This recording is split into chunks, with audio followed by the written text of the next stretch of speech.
तो vector quantity में 4 और 3, मतलब आप एक ऑब्जेक्ट को, एम मास के ऑब्जेक्ट को इधर से पुल कर रहे हैं 4 न्यूटन से, और सेम मास को कोई एक ही इंस्टेंट पे इधर से 3 न्यूटन से पुल कर रहा है, तो इस पे कुल मिला के कितना फोर्स लगेगा, टोटल फोर्स कितना लगेगा।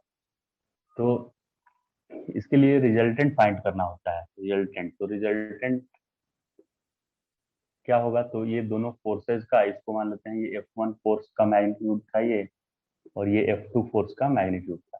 तो आपको F1 प्लस F2 फोर्स का मॉड ऐड करना पड़ेगा, है ना।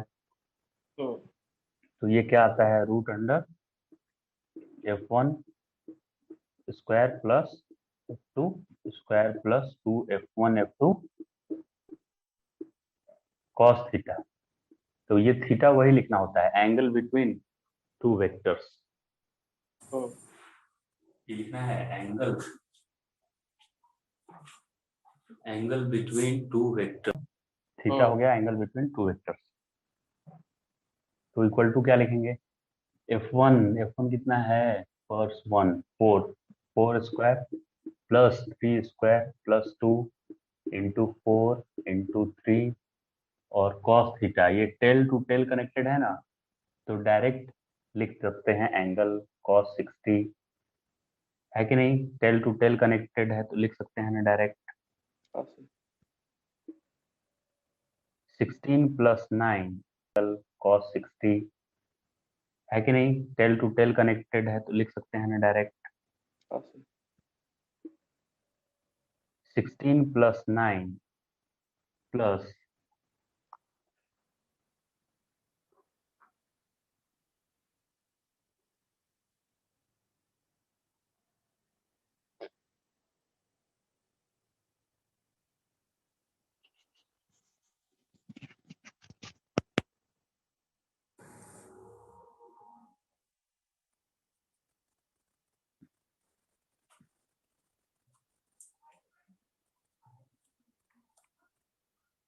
हेलो।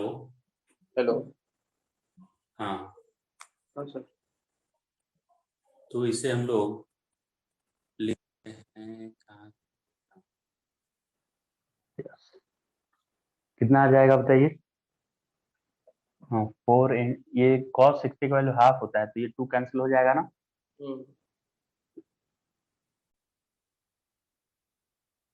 √37, तो √37 इनका रिजल्टेंट क्या आएगा, √37 है ना। 4 और 3 का रिजल्टेंट आएगा √37। अब ये √37 किधर लगाना पड़ेगा, मीनिंग इसका क्या है देखिए, बता रहे हैं। मान लेते हैं कि दो लोग मिलकर फोर्स लगा रहे हैं, ये इस पर्सन का नाम है ए और ये है बी। तो ए और बी दोनों किधर फोर्स लगा रहे हैं, ए और बी 60 डिग्री पे फोर्स लगा रहे हैं एक दूसरे से, 60 डिग्री पे फोर्स लगा रहे हैं ए और बी, राइट। तो हम चाहते हैं कि ये दोनों को हटा दें, फोर्स लगाने से मना कर दें कि ए और बी फोर्स नहीं लगाएं, ए और बी फोर्स नहीं लगाना है ए और बी को। और मुझे सी को लाना है, किसी थर्ड को लाना है जो इन दोनों के बदले अकेले काम करते हुए, है ना।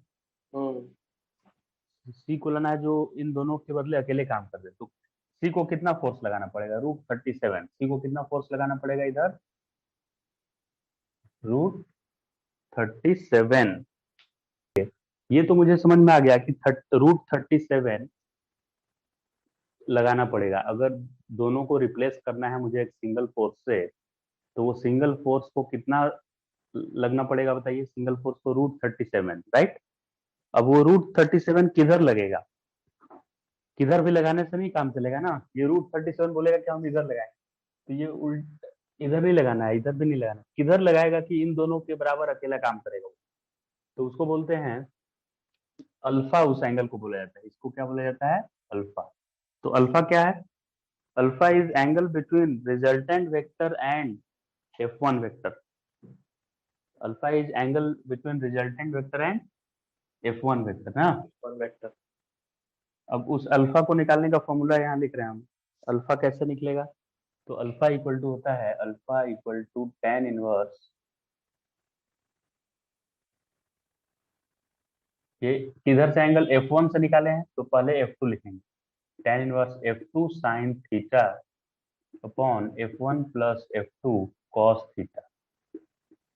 लिख लीजिए फॉर्मूला ये, alpha equal to F2 sin theta.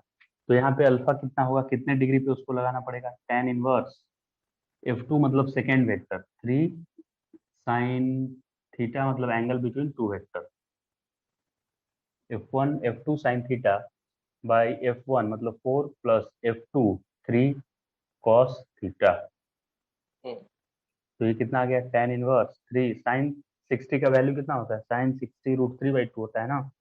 तो 3 √3/2 आया, और ये आ जाएगा 4 प्लस ये हाफ होता है तो 3/2।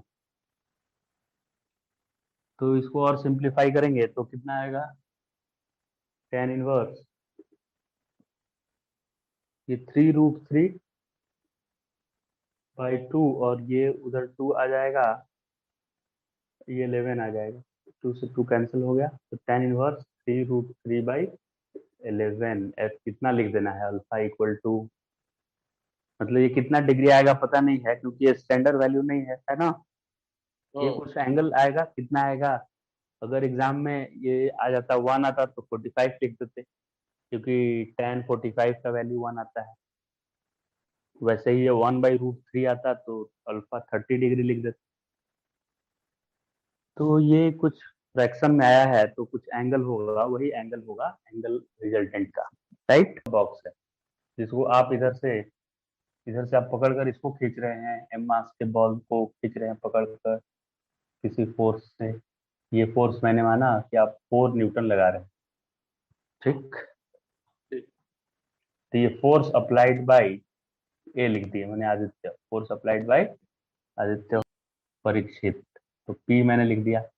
तो परीक्षित लगा रहे हैं इसको फोर्स किधर की तरफ, मतलब आप लगा रहे हैं इस डायरेक्शन में, नीचे साउथ होता है, साउथ में ये फोर्स लगा रहे हैं इस पे, और ये फोर्स लगा रहे हैं 3 न्यूटन। तो अगर एग्जाम में आएगा कि नेट फोर्स इस एम मास के ब्लॉक पे नेट फोर्स कितना लग रहा है, तो आप क्या लिखेंगे आंसर। फोर्स नहीं लगाना है और मैंने किसी थर्ड को बोला कि तुम फोर्स लगाओ, और इस ऑब्जेक्ट में वैसा ही डिस्प्लेसमेंट होना चाहिए, इसका ऐसा ही मूवमेंट होना चाहिए जैसा इन दोनों ने मिलकर किया था। तो आप दोनों ने जो फोर्स लगाया होगा उससे ये ऑब्जेक्ट परीक्षित की तरफ भी नहीं गया होगा, आपकी तरफ भी नहीं गया होगा, ये बीच में कहीं गया होगा ना। तो ये बीच में कहीं गया होगा, इधर रेड वाले की तरफ गया होगा, क्योंकि आप भी लगा रहे हैं वो भी लगा रहे हैं, तो ये दोनों तरफ नहीं जाएगा, कहीं इधर जाएगा।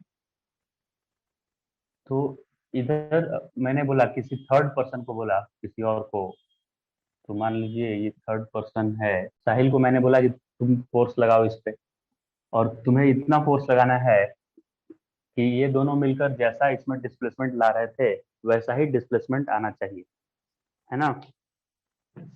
तो इसे कितना फोर्स लगाना पड़ेगा, ये रेड वाले को, साहिल को कितना फोर्स लगाना पड़ेगा, उसी फोर्स को रिजल्टेंट बोलते हैं।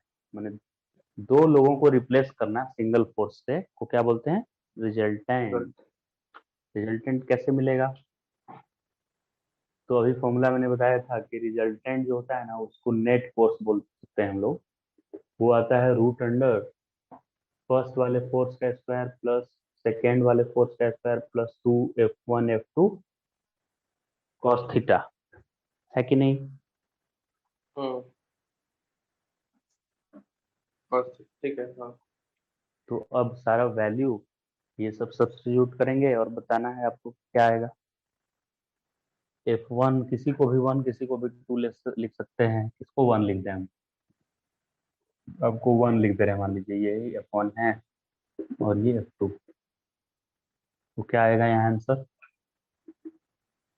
F1 4 स्क्वायर प्लस कीजिए कितना आ रहा है, रूट अंडर,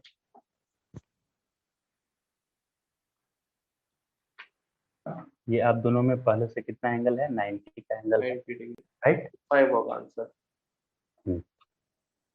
यानी कि इसको 5, ये साहिल को कितना लगाना पड़ेगा, 5, है कि नहीं।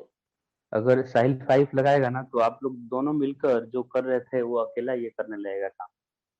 अब ये 5 न्यूटन का फोर्स साहिल लगा रहा है, अब इस साहिल को ये फोर्स कितने एंगल पे लगाना पड़ेगा, किधर लगाएगा तो आप दोनों जैसा कर रहे थे वैसा डिस्प्लेसमेंट कर लेगा ये, तो अल्फा उसको बोलते हैं, है ना। हम्म तो अल्फा क्या होता है, फर्स्ट वेक्टर के साथ एंगल, मतलब ये वाला एंगल मिलेगा अभी अल्फा, राइट। right. तो अल्फा का फॉर्मूला याद कीजिए, क्या बताए थे, tan इनवर्स सेकेंड वाला F2 sine theta upon F1 plus F2 cos theta, यही था ना, हम्म अल्फा इक्वल टू, तो F2 sine theta by F1 plus F2 cos theta. अब सब वैल्यू सब्स्टिट्यूट करते हैं, देखिएगा F2 मतलब ये परीक्षित कितना लगा रहे थे, 3 साइन 90 डिग्री, क्योंकि एंगल बिटवीन टू वेक्टर लिखना है यहाँ पे 90 डिग्री, और ये 4 + 3 cos 90 डिग्री, यही है ना, हम्म 4 + 3 cos 90 डिग्री 4, यानी अल्फा इक्वल टू 37 डिग्री। ये एक वेक्टर है 10 मैग्नीट्यूड है उसका, ये वेक्टर का मॉड का वैल्यू है 10 ओ। तो यहाँ पूछेगा एक्स कंपोनेंट बताइए, इसका क्या होगा, एक्स कंपो, ये 37 दिया है कंपोनेंट, तो क्या आंसर होगा आपका, find x component of this vector.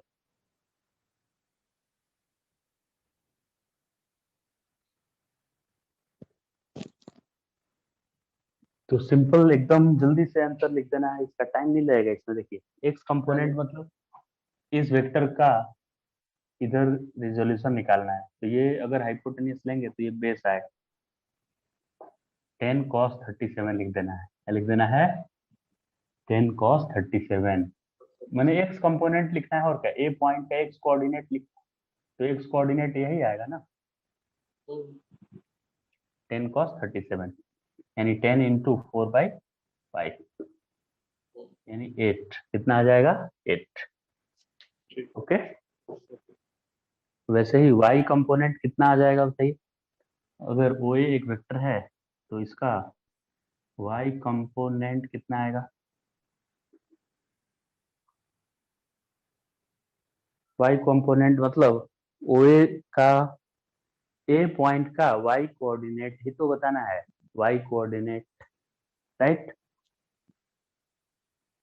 तो हम्म ये y कोऑर्डिनेट होगा, y कोऑर्डिनेट बताना है ना मुझे, ओ वेक्टर में ए पॉइंट का y कोऑर्डिनेट, हम्म मतलब y है ये x है, तो 10 और ये साइन 37 3/5, तो ये 6 आ जाएगा।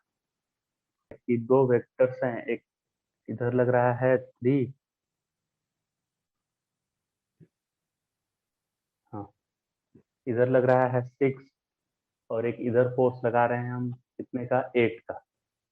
y की तरफ कितना फोर्स लगाया मैंने, 8, और x की तरफ कितना फोर्स मैंने लगाया, 6,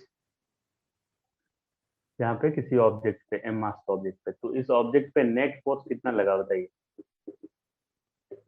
ये सपोज F1 और सपोज ये F2, तो F नेट फोर्स का मैग्नीट्यूड कितना आएगा, दोनों में रिलेशन समझ गया ना।